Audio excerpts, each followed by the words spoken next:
اللہ تعالیٰ کا احسان ہے. تھینک یو شیخ سر. صاحب ٹھیک ٹھاک ہیں؟ اللہ تعالیٰ کا بڑا خیر احسان ہے. وفیت اللہ سے آپ کو ہیں؟ عزت دے. ہم بہت مہربانی آپ کی. Thank you sir. اللہ تعالیٰ بہت شکریہ. اللہ تعالیٰ آپ کو تندرستی دے، علم و عمل میں برکت دے. تھینک آپ یو نے سر. وقت دیا. میں آپ کا خادم.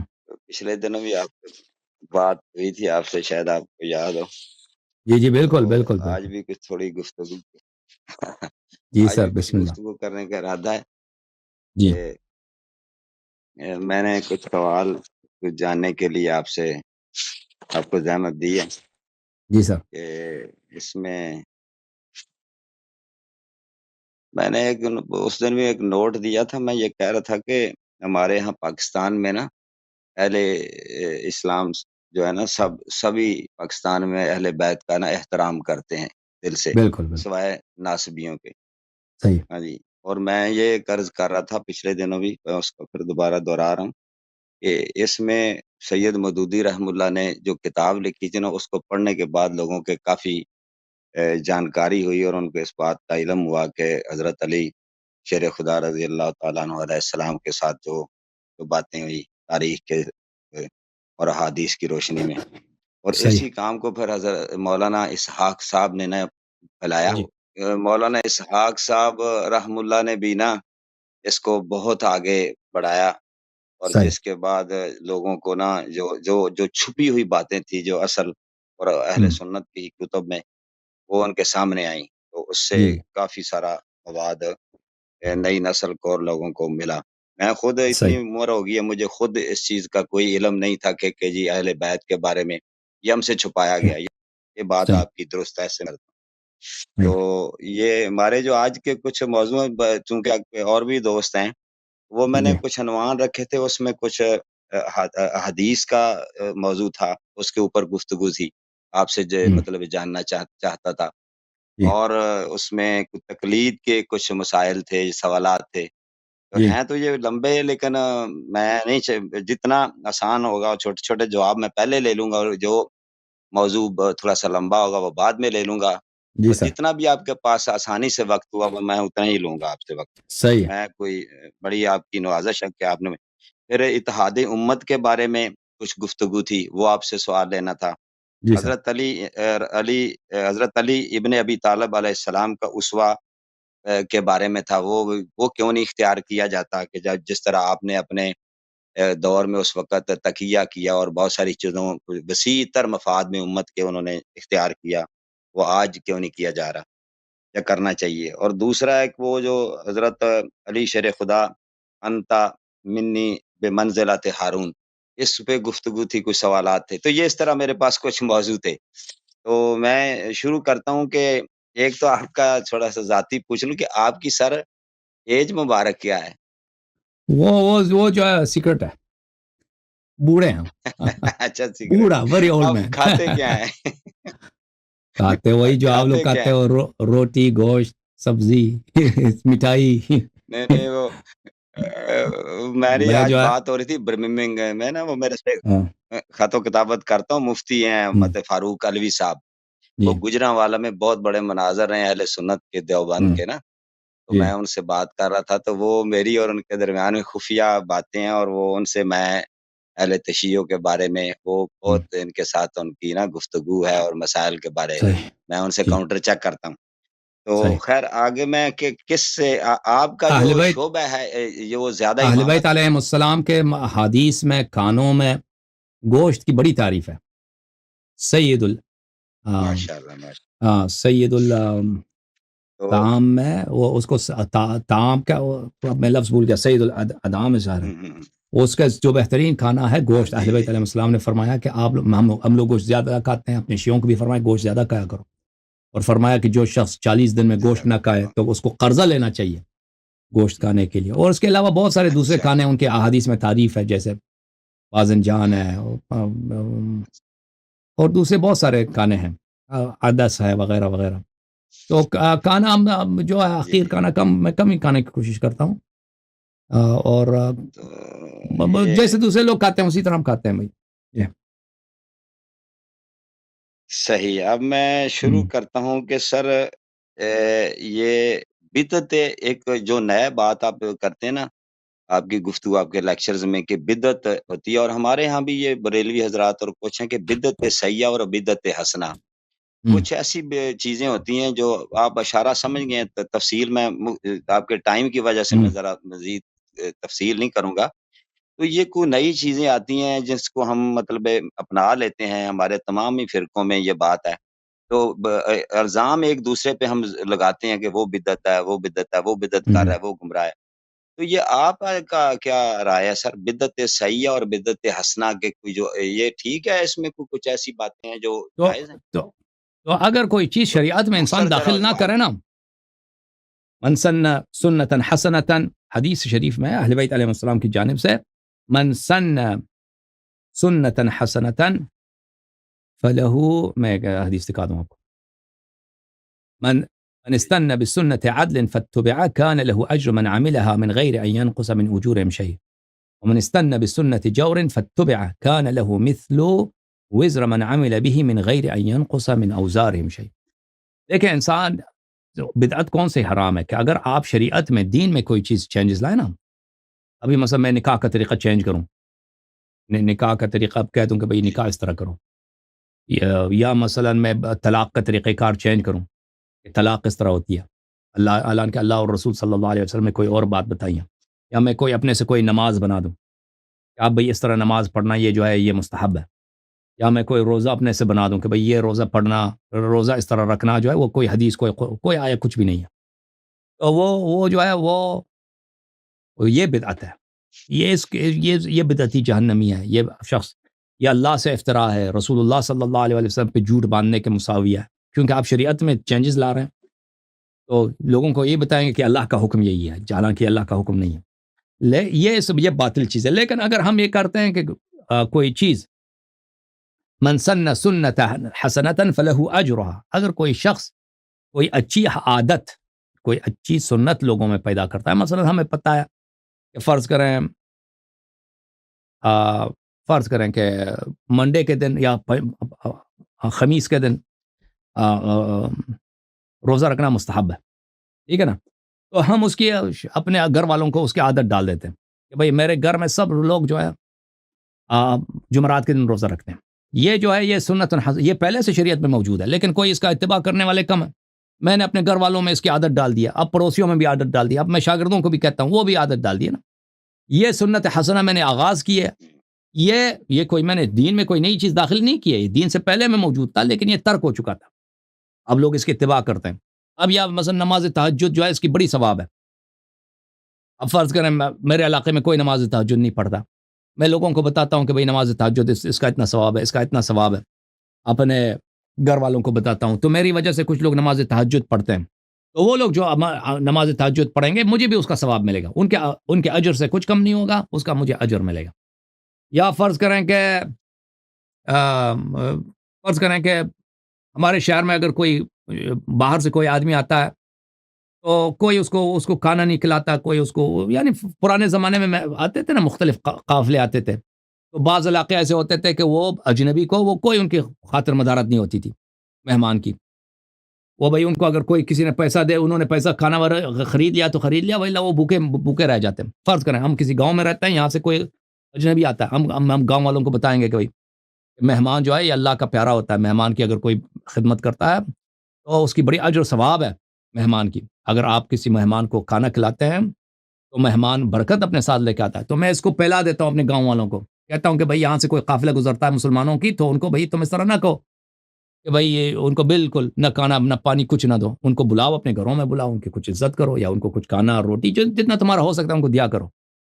یہ سنت حسنہ جو ہے، سنت حسنہ اس کا پھیلانا مستحب ہے، یہ اس کا بدعت مطلب یہ نہیں کہ ہم اپنے سے سنت بناتے بدعت جائیں۔ میرا ہاں، سوال بدعت ہاں، حسنہ، بدعت بدعت حسنہ کے حسنہ، بارے تھا، جیسے امام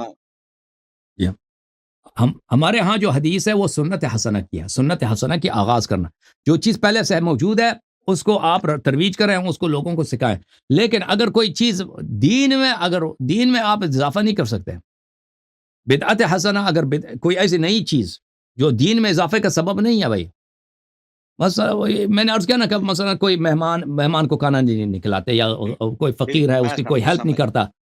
اگر اس کو بدعت کہیں گے کہ ابھی میں نے شہر میں یہ رواج پیدا کیا کہ مثلا میرے شہر میں کتنے بیوائیں ہیں, بیواؤں کا کوئی پوچھنے والا نہیں ہے. اب میں نے یہ طریقہ کار لوگوں کو سکھا دیا کہ بھائی اس شہر میں جتنے یتیم ہیں, جتنے بیوائیں ہیں, ہفتے میں ایک دن ہم ان کو ایک کھانا کھلائیں گے, چاول ان کے گھر بھیج دیں گے, گھی ان کے گھر بھیج دیں گے, ٹھیک ہے نا. یہ رواج ہمارے شہر میں آ گئی کہ بیواؤں کو امیر لوگ جو ہیں منڈے کے دن ان کے گھر جو ہے کچھ راشن بیچ دیتے ہیں. چلیں, یہ شریعت میں اس کا کوئی اس طرح سنت نہیں ہے, لیکن ہم نے یہ طریقے کا آغاز کیا. لیکن ہم یہ نہیں کہتے کہ بھئی یہ سنت پیغمبر ہے, یہ ایک اچھی رواج ہم نے آغاز کیے, یہ اچھی بات ہے. اس کی اس وقت تک کہ ہم اس کو شریعت سے نسبت نہ دیں کہ اب یہ کہہ دیں کہ بھئی یہ پیغمبر بھی یہ کرتے تھے, مگر اس کی وہ حدیث اگر ہے, ٹھیک ہے نا. تو بدعت یہ ہے کہ آپ اگر شریعت میں کوئی چیز داخل نہ کریں تو کوئی بات نہیں ہے, وہ نہ کہیں کہ یہ شریعت کا جز ہے. آپ ہزار دنیا میں اچھی اچھی کاموں کا آغاز کریں, لیکن اس کا نسبت رسول اللہ صلی اللہ علیہ وسلم سے نہ دیں, ٹھیک ہے. اگر یہ ایسی چیز ہے جو رسول پاک صلی اللہ علیہ وسلم کی سنت ہے, لوگوں نے ترک کر دی ہے, اس کو دوبارہ احیا کریں, یہ اچھی بات ہے. لیکن اس طرح بدعت اثر اس طرح کا نہیں ہے کہ بھائی آپ دین میں کسی چیز کا آغاز کریں, کوئی نماز, کوئی روزہ, کوئی اپنے سے کچھ مستحب کوئی چیز بنا دیں, وہ حرام ہے, وہ اس کا کرنے والا جہنمی ہے. جی سر اجازت دیں, ایک ذرا کوشش کیجیے میرے مختصر جواب ہو جائیں تاکہ میں اوکے, زیادہ سوالات کو اچھی بات ہے, اچھی میرے بات ہے. ایڈریس ہو سکیں. Okay sir. ناجی فرقہ یعنی آپ فرما رہے ہیں کہ امامیہ ہے نا, آپ کے جی نقطہ نظر کے جی مطابق جی نجات پانے والے جی اور جی رائٹ سائڈ پہ. تو جی آپ کے شیعہ میں بھی بہت سارے فرقے ہیں, جو گروہ ہیں. جی اسی طرح اہل سنت میں, امت میں تو بہت سارے گروہ ہیں, ہر گروہ ہوں، دوسرے کو باطل کہتا ہے. تو چلے جی آپ کی بات کو اگر لے لیں کہ امامیہ کے ساتھ, تو آپ مرجیت کو بھی اس دن آپ کا مناظرہ میں نے سنے ہیں سارے. تو جی کل قیامت کے ہمارے ہاں ایک حدیث ہے, نبی اکرم صلی اللہ تعالی علیہ وسلم کی صفیں سب سے زیادہ ہوں گی. تو اس لحاظ سے تو اگر دیکھا جائے تو امامیہ میں بھی اگر آپ مرجیت, وہ بھی امامیہ ہیں, فقہ جعفریہ کے پیروکار ہیں, فالوورز ہیں, اور آپ ہوں، اخباری علماء ہیں جو میرے معلومات کے مطابق. تو محدثین یا اہل حدیث ہمارے ہاں اس کو اہل حدیث کہتے ہیں. تو یہ اس طرح تو کافی لوگ ہی باطل پہ چلے گئے ہیں. تو پیچھے ہوتے صفیں سب سے تو زیادہ کیسے بنیں گی؟ جی بالکل بالکل. امت میں تو دیکھیں اتنا. رسول پاک صلی اللہ علیہ وسلم کی حدیث ہے, شیعہ نے بھی روایت کیا, آپ لوگوں نے بھی روایت کی, بخاری میں موجود ہے. بدأ الاسلام غریبا وسیعود غریبا فطوبى للغرباء. اسلام کا آغاز ہوا ہے غربت میں. غربت سے مراد جو اردو میں غربت ہے وہ عربی میں نہیں ہے. اردو میں غربت بولتے ہیں جس کے پاس پیسے نہیں ہیں, وہ غریب ہے. عربی میں غربت بولتے ہیں بے یار کو, بے کس کو. اسلام کا آغاز ہوا بے کسی میں, یعنی اس کے اتباع کرنے والے بہت کم لوگ تھے, قلیل لوگ تھے. وسیعود غریبا, جی جی رسول پاک صلی اللہ علیہ وسلم نے فرمایا ان قریب اسلام پھر اکیلا رہ جائے گا, اس کے فالوور بہت کم ہو جائیں گے. فطوبى للغرباء, تو جنت ہے اور اچھی بشارت ہے ان کم لوگوں کے لیے جو اسلام کی اتباع کر رہے ہیں. دیکھیں ابھی ہم جس عہد میں رہ رہے ہیں وہ رسول پاک صلی اللہ علیہ وسلم کا وہ فرمان ہے. اسلام جی کے جی فالوورز کم ہیں, اور بہت جلدی آپ کو پتہ ہے رسول پاک صلی اللہ علیہ وسلم کے زمانے میں وَيَدْخُلُونَ فِي دِينِ اللَّهِ أَفْوَاجًا يَدْخُلُونَ النَّاسَ فِي دِينِ اللَّهِ أَفْوَاجًا. فوج مسلمان بن گئے. اس پیغمبر نے فرمایا صلی اللہ علیہ وسلم کہ اسلام ابھی بہت جلدی بہت اکیلا رہ جائے گا. تو اسلام دوبارہ اکیلا ہو گیا. ابھی اکیلے پن کا زمانہ جا رہا ہے, اور ایک زمانہ آئے گا انشاءاللہ تبارک و تعالی, جب حضرت عیسیٰ ابن مریم علیہ السلام آسمان سے آئیں گے, امام مہدی علیہ السلام آئیں گے, سب اختلافات کا خاتمہ ہوگا, سب لوگ ایک ہی عقیدے پہ ہوں گے, انشاءاللہ عمل سب کا ایک ہوگا, ٹھیک ہے نا. انشاءاللہ یہ سب اختلافات نکل جائیں گے, تو وہاں وہ نسلوں تک, ہزاروں سال تک وہ اس طرح زمانہ گزر جائے گا, تو نسلیں آئیں گی, تو انشاءاللہ تبارک و تعالی وہاں اس وقت اسلام غریب نہیں ہوگا.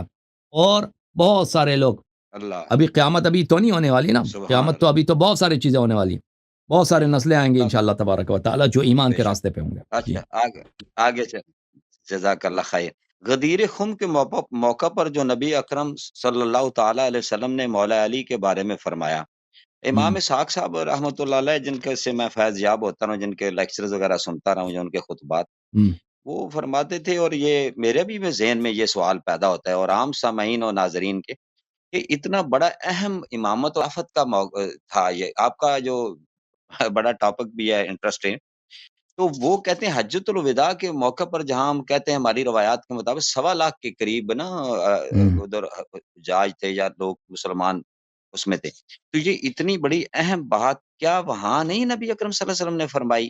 جو کہ غدیر خم یمن کے لوگ اور یہ آگے کچھ لوگ تھے علاقے کے لوگ، وہاں آپ نے یہ ارشاد فرمایا، جبکہ یہ عقل اور دلیل سے یا سمجھ لیں کہ یہ بنتی ہے کہ یہ بات تو وہاں خطبے میں بیان کی جاتی کہ میرے بعد جس طرح میں مولا ہوں اسی طرح علی آپ کا مولا ہے، تو اور بھی آگے جو پوری حدیث ہے، تو یہ تو موقع آپ کی وہ خدمت وہاں میں تھا عرض کریں، بہتر تھا، اور یہ وہ جی غدیر خم دیکھیں رسول پاک صلی اللہ علیہ یہ وآلہ ارشاد وسلم نے جو خطبہ اراد فرمایا ہے عرفات میں، اس میں واضح طور پر اس مسئلے پہ انہوں نے گفتگو کی ہے.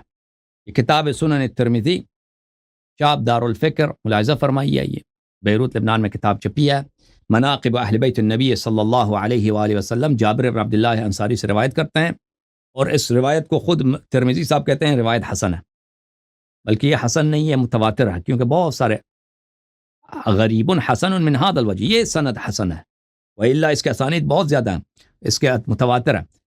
جابر نے کہا کہ میں نے رسول پاک صلی اللہ علیہ وآلہ وسلم کو حجۃ الوداع میں یوم عرفہ میں دیکھا کہ وہ اپنے ناقہ قصوہ پر، اپنی اونٹنی جس کا نام قصوہ ہے، اس پہ کھڑے ہو کے، اس پہ بیٹھ کے، اس کے زین پہ بیٹھ کے وہ خطبہ دے رہے تھے. یعنی مجمع بہت بڑا ہے.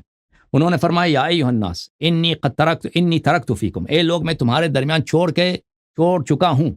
یہ کون کہتا ہے چھوڑ چکا ہوں؟ یعنی مجھے تم میت سمجھ لو. انک میت و انہم میتون کل نفس ذائقۃ الموت، میں آپ کے درمیان چھوڑ چکا ہوں، یعنی یہ میری موت یقینی ہے، یہ میرے وارث ہیں. من ان اخذتم به لن تضلوا، وہ جو اگر اس کی اتباع کرو، ان سے اخذ کرو، کبھی گمراہ نہ ہو جاؤ گے.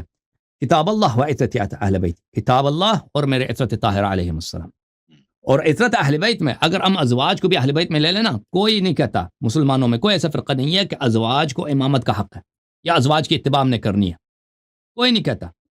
تو رسول پاک صلی اللہ علیہ وآلہ وسلم نے فرمایا کہ قرآن اور میرے اہل بیت علیہ السلام کی اتباع کرو.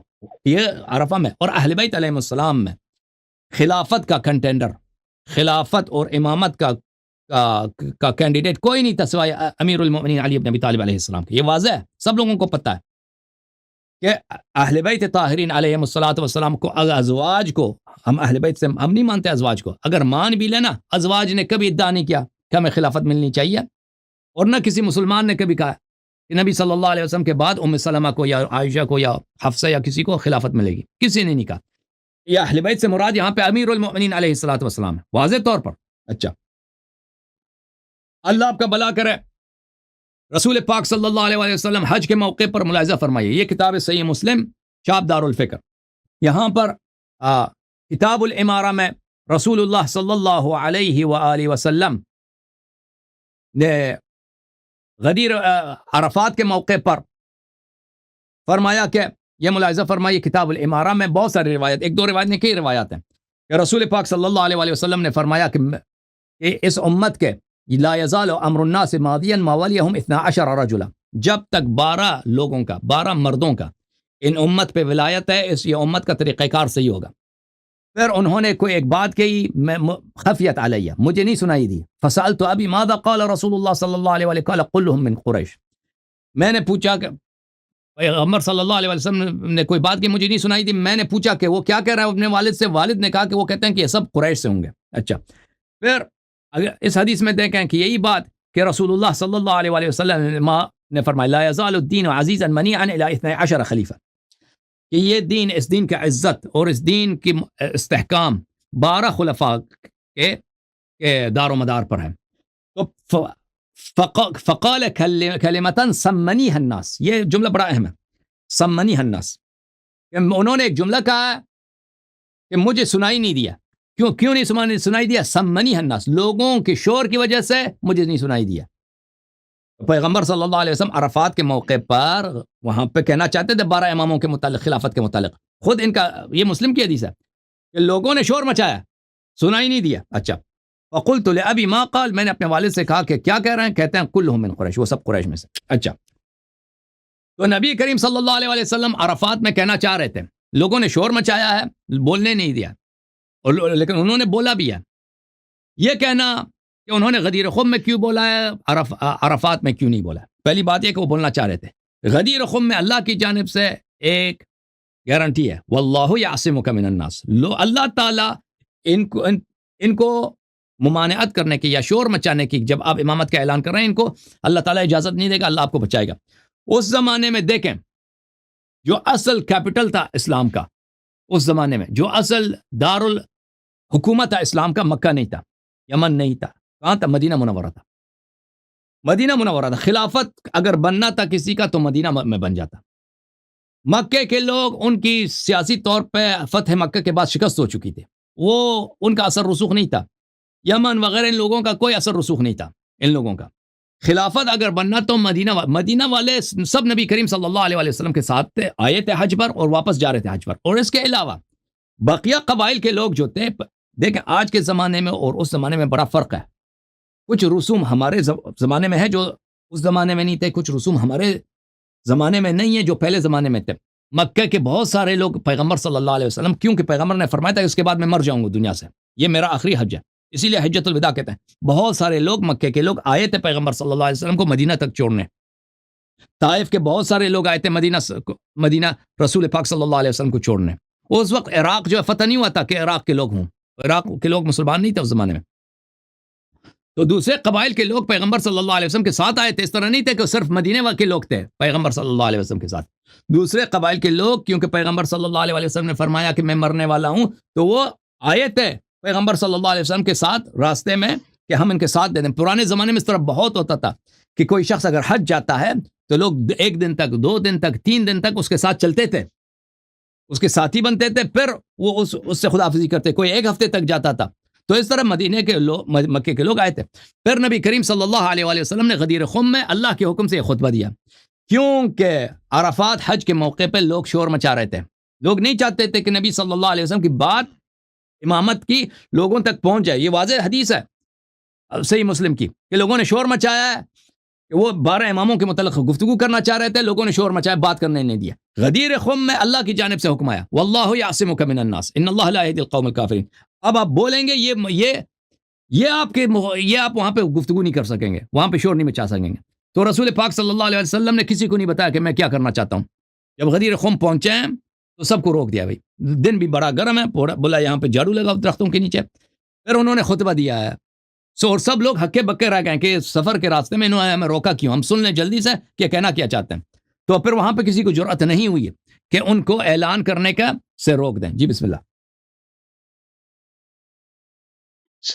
جزاک اللہ خیر شیخ صاحب، یہ ایک چھوٹا سا سوال کر لیتا ہوں، اس کا جواب مختصر دیجیے گا۔ اتحاد مسلمان کی بڑی بات، امت کی بات ہوتی ہے، تو اس کے لیے کہ امت کا اتحاد ہو، امت مسلمان کا اتحاد ہو، ٹھیک ہے، قرآن ایک، قبلہ ایک، کعبہ ایک، قیامت پر ایمان، اللہ رسول پر ایمان، کتب پر ایمان، جو ایمان مفصل ہے، اور اسی طرح حضرت علی شیر خدا کو بھی ہم سب لوگ امام مانتے ہیں، لیکن وہ جس طرح آپ منصوص من اللہ کہتے ہیں، اس پر تھوڑا سا نزاع ہے، اس پر یعنی فروع ہے یا گفتگو ہے اہل سنت کے ساتھ آپ کی۔ تو میں یہ آپ کی نظر میں اتحاد امت کیسے ہونی چاہیے؟ اور دیکھیں نیز اس کے ساتھ جڑواں سوال لے لیں، جڑواں سوال ایک چھوٹا سا، جی بسم اللہ۔ کہ جب حضرت امام مہدی تشریف لائیں گے قرب قیامت، جب ظہور ان کا ہوگا، تو کیا اس سے پہلے مسلمان کلمہ گو، جس کو آپ سمجھتے ہیں، بے شک آپ نے اس کی کیٹیگرائز کیا ہے کہ جن کو پتہ ہے اور وہ حق سے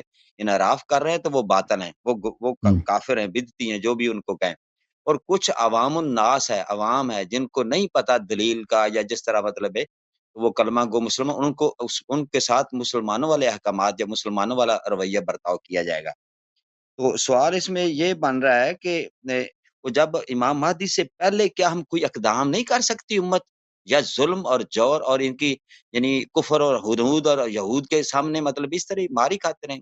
دیکھیں اہل آپ بیت کی علیہ کیا السلام رائے کی جاننا چاہوں گا جو صاحب؟ روایات ہے اتحاد امت کے متعلق، رسول پاک صلی اللہ علیہ وسلم نے خود خبر دی ہے، قرآن مجید نے خبر دی ہے کہ سب امتیں بڑھ گئی ہیں اپنے پیغمبروں کے بعد، سب امتیں بڑھ گئی ہیں، اختلافات آ گئے ہیں۔ رسول پاک صلی اللہ علیہ وسلم نے خبر دی ہے کہ میرے امت کے 73 فرقے بنیں گے، سب جہنمی ہیں سوائے ایک فرقے۔ اور رسول پاک صلی اللہ علیہ وسلم نے اتحاد کا نسخہ دے دیا ہے، واعتصموا بحبل اللہ جميعا ولا تفرقوا، قرآن مجید میں کہا ہے حبل اللہ سے مراد کیا؟ حبل اللہ سے مراد حدیث میں نے آپ کو دکھایا کہ حبل اللہ سے مراد امیر المؤمنین علیہ الصلاۃ والسلام ہے. رسول پاک صلی اللہ علیہ وسلم نے فرمایا کہ میرے بعد تم گمراہ نہ ہو جاؤ گے. خود بولا کہ گمراہ ہو جاؤ گے، پوری امت گمراہ ہو سوائے ایک فرقے کے، گمراہ نہ ہو جاؤ گے اگر تم قرآن اور اہل بیت علیہ السلام کی اتباع کرو. میں یہاں پہ اگر کوئی نیا فرقہ بنا دوں نا، یہ کوئی نیا فرقہ بناتے ہیں، کوئی نیا نظریہ پیش کریں کہ اتحاد کا یہ نسخہ ہے، جیسے آج کل کے علماء کرتے ہیں نا کہ وہ قرآن اور سنت سے باہر کوئی وہ دلیل لے کہتے ہیں کہ ہم اس طرح سے اتحاد کریں گے، وہ سب فراڈ ہے، اس سے اتحاد نہیں بنے گا. اور اتحاد کی ایک سب کوششیں ناکام بھی ہو چکی ہیں. اتحاد وہی ہوگا جو حقیقی اتحاد ہو، اور وہ ہے کہ ہمارے عقیدے ایک بن جائیں، ہمارے عمل ایک بن جائیں. اور وہ اتحاد جو ہے وہ حقیقی اتحاد، عقیدہ عمل ایک بن جائے، وہ اسی طرح ہوگا کہ ہم اہل بیت علیہ السلام کی اتباع کریں، صرف نہ کہیں کہ ہم ان سے محبت کرتے ہیں، اتباع کریں، ان اصول دین فروع دین اہل بیت علیہ السلام سے لیں. اچھا یہ بات اپنی جگہ. اب آپ نے کہا کہ امام مہدی علیہ السلام کے ظہور سے پہلے ہم یہود و نصارہ کے خلاف یہ کیا ظلم کے خلاف ہم کیا کریں. دیکھیں میرے بھائی، اہل بیت علیہ السلام کی جو فرامین ہے وہ یہ ہے کہ اگر مسلمانوں پہ کئی حملہ ہوتا ہے، مسلمانوں پہ کئی کفار حملہ کرتے ہیں کہ مسلمانوں کو قتل کریں، ان کے مال کو اٹھائیں، ان کی بیویوں کو اٹھائیں. پرانے زمانے میں اس طرح ہوتا تھا کہ مثلا جو لوگ بارڈروں میں رہتے تھے نا، جو قبائل کفار کے قریب رہتے تھے، بہت دفعہ ہوتا تھا کافر حملہ کرتے تھے، بھائی اسے ایک علاقے پہ وہاں پہ قبضہ کر لیا، مال وغیرہ اٹھا کے لے گئے، مردوں کو قتل کیا، اور جو ان کی عورتیں ہیں ان کو بھی کنیز بنا کے لے گئے. پھر مسلمان بھی یہی کرتے تھے ان کے ساتھ. اگر اس طرح ہے تو مسلمانوں پہ واجب ہے کہ وہاں پہ ان کو وہ کسی اجازت کی بھی ضرورت نہیں ہے کہ وہ اپنے بارڈر پہ جا کے بھائی وہاں پہ جو قتال کرتا ہے، جہاد کرتا ہے، وہ شہید ہو جاتا ہے، وہ اس کی اجر ہے. اور وہ اسی حد تک کہ بھئی وہ کافر جو ہے یہ پھر طمع نہ رکھیں، ان کو یہ بالکل وہ مایوس ہو جائیں کہ ہم مسلمانوں کے علاقے میں جائیں گے، ان کے مال اٹھائیں گے، ان کے عورتوں کو اٹھائیں گے. یا کوئی کافر آتا ہے مثلا آپ کے دین کو چینج کرنے کے لیے، پرانے زمانے میں ہوتا تھا اس طرح کہ مسلمان، وہ جیسے اسپین میں ہوا نا، مسلمانوں کے علاقے پہ قبضہ کیا، سب کو کرسچن بنا دیا، بولا تو سب عیسائی بن جاؤ، مسلمان سب عیسائی بن گئے. تو یا اس طرح اگر کوئی آتا ہے تو اس کو دفع کرنے کے لیے، اس کو دور کرنے کے لیے اس سے جہاد کیا جائے. اس کے علاوہ میرے محترم بھائی دیکھیں، امر بالمعروف و نہی عن المنکر کی بڑی اہمیت ہے مذہب اہل بیت علیہ السلام میں، کہ آپ جو آپ کے حکام ہیں ان کی نصیحت کریں کہ وہ لوگوں پہ ظلم کمتر کریں. وہ ظلم تو کریں گے لیکن وہ کمتر ظلم کریں، سنت کی اتباع کریں، حدیث کے اتباع کریں، لوگوں میں عدل کریں. تو اگر آپ کو ایسا حاکم ملتا ہے جو ظلم نہیں کرتا، وہ اللہ کا شکر کریں. اور آگے بڑھ کر یہ کریں. قیام یا لیکن کرنا یا اس کی حکومت کا قائم کرنا. حکومت کا قیام، دیکھیں اس کا کوئی حکم نہیں ہے، نہ شیعہ کے پاس نہ مخالفین کے پاس کہ حکومت قائم کرے، اور نہ اس کا اسٹرکچر کسی کو معلوم ہے، اور نہ اس کے قوانین کسی کو معلوم ہے. تو یہ نہیں ہوگا. اگر واقعاً شرعی حکومت بنانا ہے جو اللہ کے قوانین کے مطابق ہوں، وہ اللہ کے قوانین ہمارے پاس نہیں ہیں، وہ صرف امام مہدی علیہ الصلاۃ والسلام کے پاس ہیں. وہ آئیں گے تو اسلامی حکومت بنائیں گے. اس سے پہلے جو بھی آئے گا، یہ اہل بیت علیہ السلام کے متواتر روایات میں کہ ہم حکومت بنائیں گے، ہم عدل کا انصاف کریں گے، وہ خود شیطان ہے. وہ اس سے آپ امید نہ رکھیں کہ وہ آپ کے ساتھ انصاف کرے گا، عدل پھیلائے گا. وہ خود شیطان، وہ طاغوت ہے، وہ طاغوت شیطان کو بولتے ہیں، وہ خود شیطان ہے. اور جو لوگ اس کے ساتھ دیتے ہیں وہ طاغوت اور شیطان کی عبادت کر رہے ہوتے ہیں. جی ہاں، یہ امان صاحب ختم ہے آپ کے شیخ سوالات؟ صاحب آپ تھک تو نہیں گئے؟ نہیں، میں آپ کے سوالات تو ہے، خادم. تھک گئے ہیں کہیں؟ نہیں، آپ سے گفتگو کرتے ہیں کس کو اللہ کیسے تعالیٰ تھک آپ سکتا کو ہوں. بڑی لمبی عمر دے، وہ علمی تھینک یو سر. یقین کرے. موتی پر ہوتے ہیں اور بڑے اچھے اور بڑے دلائل سے. ہم چاہتے ہیں کہ مختصر جواب دیں، لیکن آپ ماشاءاللہ تفصیل سے اور بڑے اچھے طریقے سے سمجھاتے ہیں. مجھے آپ اجازت دیں، کتنے سوال اور لے سکیں گے؟ 2 مزید سوال کریں چلیں، ٹھیک ہے نا؟ 2 2 سوال کر لیتا ہوں، ٹھیک ہے، کیونکہ صحیح. تھینک یو پھر سر. سے انشاءاللہ نا. ایک تو انشاءاللہ. میں حدیث کی اوصاف اور راوی کے بارے، یہ تھوڑے سے آپ کے نا آپ کے اوپر کہہ لیں کہ سخت سوال ہیں، تو جاننے کے لیے صرف. جی اور سر. ایک جو ہے نا انت منی بمنزلۃ ہارون جی علیہ سر. السلام کے بارے جو ہے نا، آپ جی. کے بارے حضرت علی علیہ السلام کے بارے. تو ہوں. اس میں یہ ہے کہ بے منزلت، یعنی آپ غور کریں کہ بالکل تو اسی طرح نہیں ہے نا. یعنی میں شاید عبارت پڑھ دوں، اگر سب مراد ہوتا ہوں. تو اس میں تو وہ کافی چیزیں نہیں ہیں، جیسے کہ نبوت کی نفی تو حضور علیہ الصلوۃ والسلام نے کر دی. تو ہوں. اور بھی ان کی منزلت جو ہے وہ واضح نہیں ہے، صریح نہیں ہے اس حدیث سے. تو اس کو ہم نص قطعی کیسے کہہ سکتے ہیں؟ جو یہ قرائن سے ثابت ہوتا ہے کہ آپ تبلیغ میں اور دیگر امور میں تو آپ بمنزلت ہارون ہو سکتے ہیں۔ تو میری بات شاید سمجھ گئے ہیں کہ میں کیا کہنا، اس پر کیا فرمائیں گے؟ یا مزید جی کھولوں جی، اس کو؟ شاید کھولیں سوال کھولیں، کلیئر آپ نہ کھولیں، ہو سکے کہ کہہ لیں ہاں، کھولیں۔ وہ یہ ہے کہ یعنی کہ یہ جو لکھا ہے کہ مثلاً پتہ چلتا ہے کہ حضرت موسیٰ علیہ السلام سے آپ عمر میں بڑے تھے، ٹھیک ہے؟ ہوں حدیث میں یہ ہوں، چیز نہیں ہے۔ بے منزلت اوکے، جب ہم کہیں گے نا تو بے منزلت ایک تو نبوت نہیں ہے ان کے پاس، یہ تو اللہ کے نبی کے فرامین اور ارشاد کے بعد وہ تو اس کی نفی ہوگی۔ باقی ان چیزوں کی تو اس میں بظاہر اور غور سے دیکھیں تو یہ چیزیں نہیں نظر آتی کہ آپ عمر میں بڑے تھے، آپ کی وفات پہلے ہوئی اور اس طرح کی اور کچھ چیزیں تھیں۔ اس طرح وہ منزلت ہے وہ کہ کس طرح آپ جب اس طرح کی بات ہو، مبہم ہو، واضح نہ ہو تو اس کو نص قطعی نہیں کہتے۔ اس پہ میں بھی آؤں گا، نص قطعی کس کو کہتے ہیں آپ لوگ، اور نص یعنی اشارۃ النص کس کو کہتے ہیں؟ تو یہ اشارۃ النص ہے، یہ جو میں نے بات کی ہے نا، جس سے میری یہ سامنے یہ گفتگو آئی ہے۔ دیکھیں اس کی دلائل بہت زیادہ ہیں، میں آپ کو اختصار کے ساتھ جتنا ہو سکتا ہے یہاں پہ بتا دیتا ہوں کہ جیسے میں ایک تھوڑا سا مثال کر دوں، جن آپ تلاش کر لیں، جیسے قطعی نص ہے قرآن سے نا، قرآن میں ہوں ہے محمد رسول اللہ، یہاں تو یہ قطعی ہوگی، وضاحت ہوگی، اس کے لیے کوئی مطلب ضرورت ہوں نہیں۔ اور دوسری جس کو ہم اشارۃ النص کہتے ہیں، یا ایھا النبی، اور یہ جو قطعی نص کا منکر ہوتا ہے وہ کافر ہو جاتا ہے نا۔ تو ہوں یہ ہمارے ہاں ہے، ویسے یہ اصول ہمارے ہاں ہیں، اہل سنت میں یہ لوگ بیان کرتے ہیں علماء، یا ایھا النبی انا ارسلناک شاہدا ومبشرا ونذیرا وداعیا الی اللہ باذنہ وسراجا۔ یہ آیت ہے، اس میں نبی پاک صلی اللہ تعالی علیہ وسلم کا نام نہیں ہے۔ تو اس قرائن سے یا دیگر چیزوں سے تو یہ اس سے کوئی اور بھی شخص مراد ہو سکتا ہے، تو یہ اس کو مطلب قطعی دلیل نہیں کہہ سکیں، کیونکہ نبی پاک صلی اللہ علیہ وسلم اس میں جنی کہ ایک آیت کے اور سے بھی مفاہیم کا احتمال ہو۔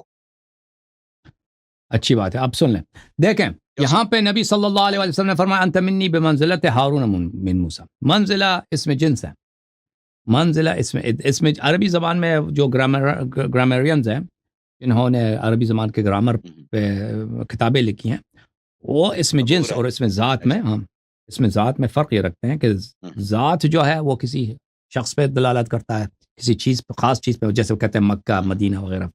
ایک چیز ہے کہ اس ایک چیز کے جنس پہ دلالت کرتی ہے، جیسے ہم کہتے ہیں نا کہ شہر، اب شہر جو ہے وہ کوئی بھی شہر ہو سکتا ہے، لیکن ہم جب کہیں گے مکہ مکرمہ تو صرف شہر مکہ ہے، وہ ایک چیز کے ذات پہ۔ ہم کہتے ہیں انسان، یہ اس میں جنس ہے، ہم کہتے ہیں کہ احمد ایک خاص آدمی ہے، تو یہ اس میں جنس ہے۔ اس میں جنس خود عربی زبان کے علماء وہ مختلف کتب میں فرماتے ہیں کہ اس میں جنس سب یا محلہ بالالف واللام ہو یا اس کی اضافہ ہو معرفہ کی طرف، یہ عموم پہ دلالت کرتی ہے، عموم پہ دلالت کرتی ہے، یہ ایک طے شدہ قاعدہ ہے۔ یہ کتاب ہے منہاج الاصول وصول الی علم الاصول، تالیف قاضی القضات عبداللہ ابن عمر البیضاوی۔ یہاں پہ میں آپ کو صفحہ نمبر 51 پہ دکھا دیتا ہوں، اور میں پہلے دکھا دوں کہ یہ کتاب کہاں پہ چھپی ہے۔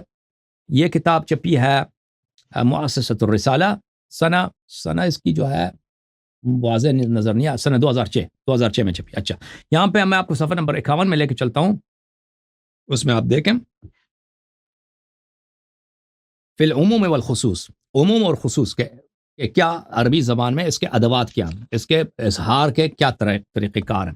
وفیہ فصول، العام لفظ یستغرق جمیع ما یصلح له ولو بواضع واحد، لفظ عام وہ لفظ ہے جو اس کے جمیع افراد پہ دلالت کرتی ہے۔ اور جب ہم کہتے ہیں نا انسان، اس میں سب انسان، کالا ہے، گورا ہے، امریکی ہے، پاکستانی ہے، لفظ انسان میں سب آ جاتے ہیں، جتنے بھی انسان ہیں ایک ہی وضع میں، ایک دفعہ ہم نے انسان کا کلمہ مشخص کر دیا اس بنی آدم کے لیے تو اس میں سب آ جاتے ہیں، ٹھیک ہے نا، اس کو لفظ عام کہتے ہیں۔ اس لفظ عام میں اچھا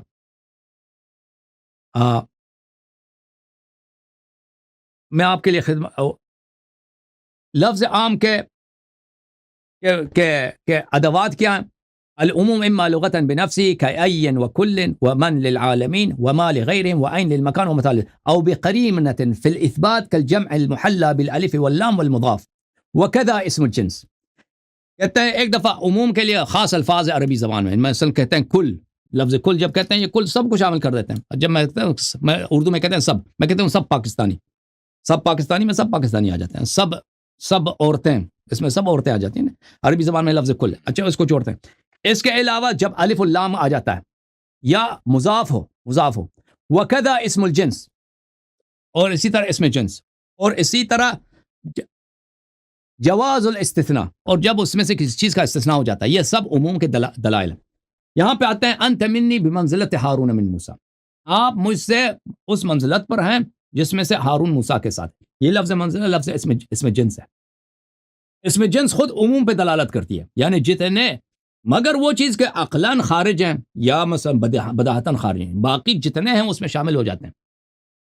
انت منی بمنزلت ہارون من موسیٰ، تو ہارون کے جتنے مرتبہ ہے، منزلت ہے حضرت موسیٰ علیہ السلام کی سے، اسی طرح یہ مراتب اور یہ منازل آپ کو مجھ سے حاصل ہیں، کیوں لفظ منزلہ جو ہے اس میں جنس ہے۔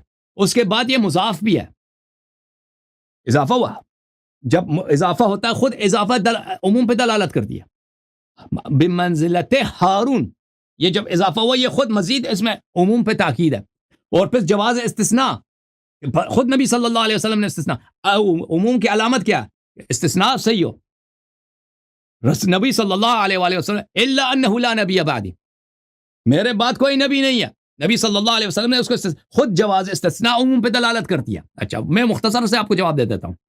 تو یہاں پر عموم منازل ثابت ہو گئے، مگر وہ منازل جو ہمیں پتہ ہے کہ وہ خارج ہیں، جیسے آپ نے کہا ایج میں بڑھیں، ہارون علیہ السلام ایج میں عمر میں بڑھیں، یا ہارون علیہ السلام موسیٰ علیہ السلام کی زندگی میں بنے، اور وہ اتنا کوئی شرعی منزلہ نہیں ہے کہ ایج میں بڑا ہونا، یہ کوئی شرعی منزلہ نہیں ہے، اور یا مثلا کسی کے حیات میں مر جانا یہ کوئی شرعی منزلہ نہیں ہے۔ بات ہو رہی ہے ان منزلت اور مرتبہ کی جو شرعی طور پہ ہے۔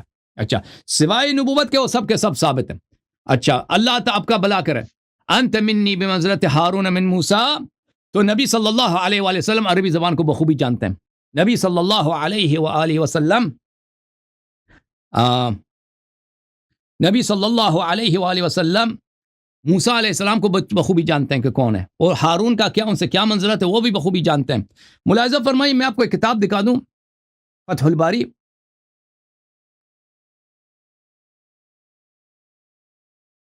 بخاری میں ایک حدیث ہے کہ الخالہ بمنزلت الام، کہ خالہ جو ہے ام کی طرح ہے۔ حافظ ابن حجر فتح الباری میں اس پہ کہتا ہے کہ نہیں یہ اس طرح اس طرح ہے، اس میں عموم نہیں ہے۔ ہاں عمدۃ القاری میں حافظ عینی ابن حجر کے بات کو رد کرتا ہے اس انداز سے۔ یہ عمدۃ القاری بشرح صحیح البخاری جزء 17 چاپ دار الفکر۔ یہاں پہ میں آپ کو لے کے چلتا ہوں میرے محترم ناظرین، صفحہ نمبر 264 میں، صفحہ نمبر 264،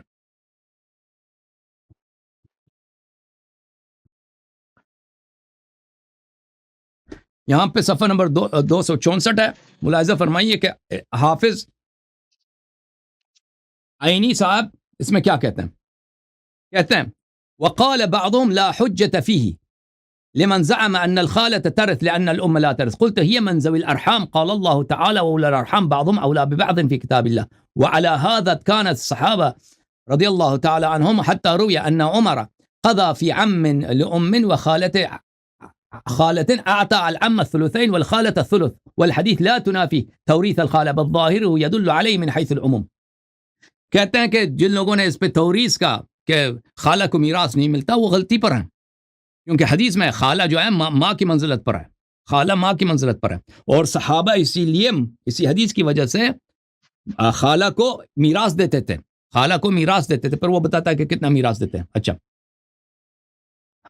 اور بھی اس کے دلائل بہت زیادہ ہیں۔ تو بہرحال نبی جب ہم کہتے ہیں نا کہ فلانی فلانے کے منزلے پر ہے، اس کا مطلب یہ نہیں ہے کہ وہ باتیں جو ہمیں پتہ ہے کہ وہ عقلاً بداہتاً خارج ہیں وہ بھی اس میں ہے، نہیں، لیکن ان کے علاوہ باقی عموم سب کو گھیر لیتا ہے۔ نبی صلی اللہ علیہ وآلہ وسلم نے فرمایا کہ انت منی بمنزلت ہارون من موسیٰ، آپ مجھ سے اسی منزلت پر ہیں کہ ہارون موسیٰ سے ہے۔ تو ہم دیکھتے ہیں کہ شریعت موسیٰ میں، دین موسیٰ میں ہارون علیہ السلام کا کیا مرتبہ ہے۔ پہلا مرتبہ یہ ہے کہ اخلفنی فی قومی، کہ حضرت ہارون علیہ السلام حضرت موسیٰ کے خلیفہ ہیں، تو ثابت ہو گیا خلافت امیر المؤمنین علیہ السلام کے، واجب الاتباع ہیں، شریک امر ہیں، واشرکہ فی امری، اور بہت سارے دوسرے مقامات کا بھی ان کے گنتی کرنے کی ضرورت نہیں ہے، کبھی تفصیل سے بات کریں گے۔ ہاں تو یہ لفظ عموم کے لیے ہے. ہاں یہ لفظ وضع اس کی عموم کے لیے ہوئی ہے. اچھا اب آپ نے کہا کہ یہاں پہ نصوص جو ہے واضح نصوص جیسے محمد رسول اللہ صلی اللہ علیہ وآلہ وسلم. میں آپ کو حدیث دکھا دیتا ہوں. اسی حدیث منزلت کو میں آپ کو دکھا دیتا ہوں میرے بھائی. ایک منٹ. حدیث منزلت میں نبی صلی اللہ علیہ وآلہ وسلم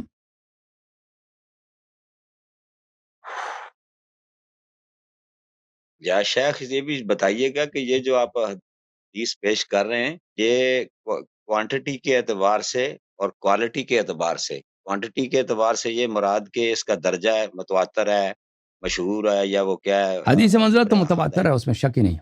اچھا جی سر. اچھا ٹھیک ہو. ایک منٹ میں آپ کی خدمت میں ایک چیز پیش کروں.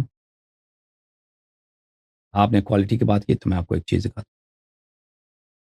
سیر اعلام النبلاء چھاپ مؤسسۃ الرسالہ جز 13 تالیف ہے محمد ابن عثمان الذہبی کی، سن 1993 میں چھپی ہے. یہ صفحہ نمبر 430. یہاں پہ ابن ابی عاصم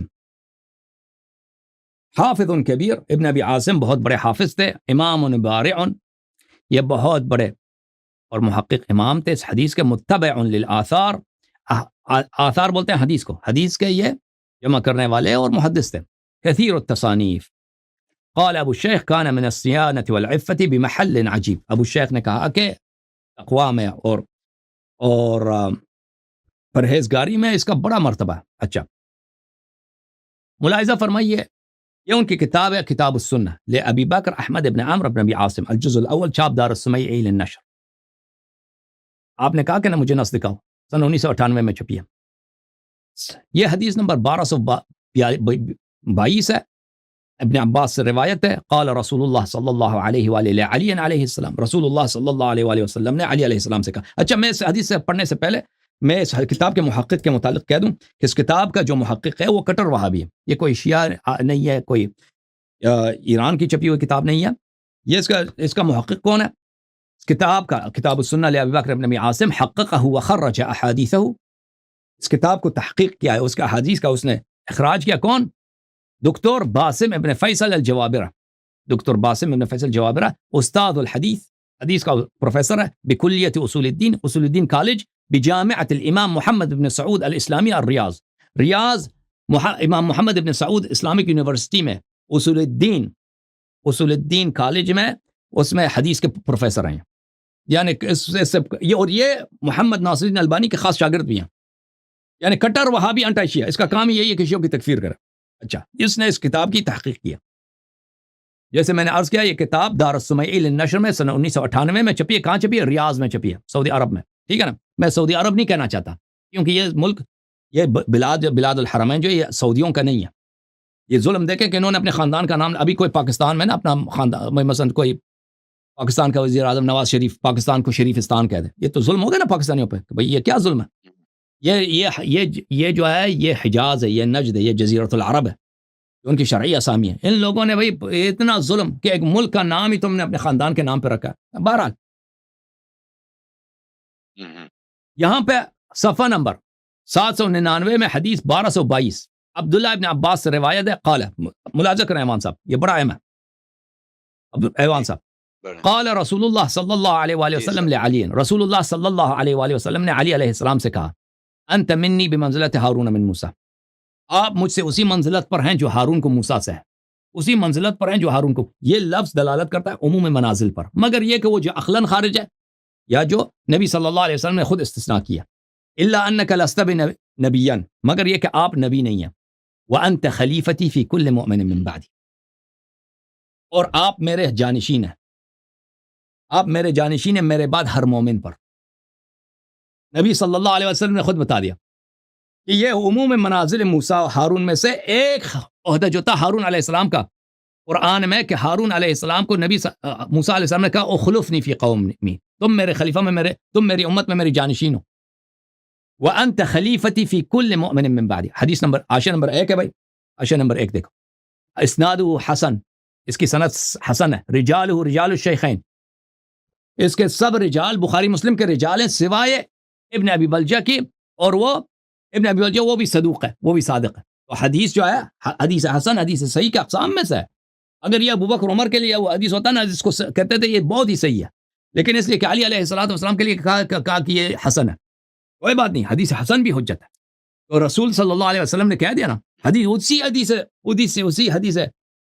حدیث منزلت میں امیر المؤمنین علیہ الصلوۃ والسلام کے منازل و مراتب میں جو ہارون کو موسیٰ سے تھا، خلافت کا مقام امیر المؤمنین علیہ السلام کو بنص کلام پیغمبر ثابت ہے، اور یہ ہمارے لیے کافی ہے. الحمدللہ رب العالمین. اوکے جناب، اوکے میرے بھائی میرے عزیز، اللہ تعالیٰ آپ کو جزائے خیر دے. اچھا شیخ صاحب، یہ جو سنی کتب ہے نا، یہ تو میرے خیال میں کسی نے لکھی ہے، امام بخاری، یہ تو سارا مذہب آپ کا ہماری سنی کتابوں سے ثابت ہو رہا ہے. الحمدللہ. سلامت رہو ایوان صاحب، اللہ آپ کو جزائے خیر دے. پھر ملیں گے انشاءاللہ اگلے ہفتے، ٹھیک ہے نا بھائی؟ زندہ رہو، سلامت رہے.